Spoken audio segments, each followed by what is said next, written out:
پہلے ایک چیز اور بھی بیان کر دی جائے کہ جو مسلمان فقہوں کا ہم نے بیان کیا تھا، اس میں قانون ہے، بہت کارآمد قانون ہے، اس کا نام ہے قانون الزام۔ قانون الزام ایک اصول فقہ کا ایک قانون ہے، اس کے معنی یہ نہیں کسی پر الزام لگانا، بلکہ الزام کے معنی کسی چیز کا لازم ہو جانا،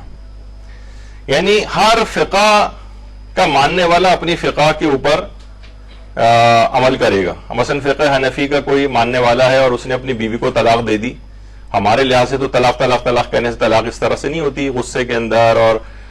تو دیکھا جائے ہماری فقہ کے لحاظ سے تو یہ تو ابھی تک اسی شخص کی بیوی ہے تو اس سے شادی بھی نہیں کر سکتے، لیکن قانون الزام یہ کہتا ہے کہ اگر ایک شخص نے اپنی فقہ کے مطابق اس کو طلاق دے دی ہے کسی بھی عورت کو،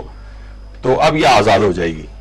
یعنی اس کو آزاد سمجھا جائے گا، چاہے ہماری فقہ کے تحت صحیح طلاق ابھی نہیں ہوئی اور یہ اسی شخص کی بیوی ہے، لیکن کیونکہ اس نے اپنی فقہ کے مطابق طلاق دے دی ہے تو اس سے کوئی بھی شیعہ مرد جا کر شادی کر سکتا ہے، اسے کہتے ہیں قانون الزام۔ تو ہمیں یہ دیکھنا پڑے گا یہ کاماری لڑکی کے مسئلے میں بھی کہ وہ کاماری لڑکی جو ہے، ابھی آگے چل کر بہرحال اس کا مسئلہ تفصیل سے آئے گا، لیکن ابھی صرف ایک اشارہ کرتے ہوئے گزروں گا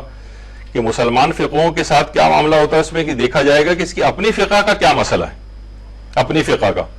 اس کی فقہ اگر وہ ایسی فقہ کو فالو کرتی ہے کہ جس میں باپ کی اجازت نہیں ہے تو کوئی بھی شیعہ لڑکا اس سے شادی کر سکتا ہے بغیر باپ کی اجازت کے، مثلا اگر وہ فقہ حنفی کی پیروکار ہے، لیکن حنبلی، شافعی، مالکی اگر فقہ کو فالو کر رہی ہے وہ، تو پھر وہ یعنی اس سے شادی نہیں کر سکتا کیونکہ اس کی فقہ میں بھی اس کی اجازت نہیں ہے۔ قانون الزام ایک چیز کہلاتی ہے۔ اچھا، قانون الزام عبادات وغیرہ میں نہیں چلتا ہے، یہ قانون الزام چلتا ہے معاملات میں قانون الزام، یعنی اچھا کیونکہ نکاح خود ایک معاملہ ہے، ایک ایگریمنٹ ہے، ایک ڈیلنگ ہے،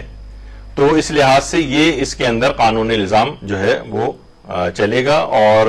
اگر فقہ حنفی والی کوئی لڑکی ہے وہ کسی سے مثلا شادی کرنا چاہ رہی ہے تو یہ شیعہ لڑکا اس سے شادی کر سکے گا، اس لحاظ سے اگر باپ کی اجازت نہیں بھی ہے، اگر وہ فقہ حنفی کی پیروکار ہے۔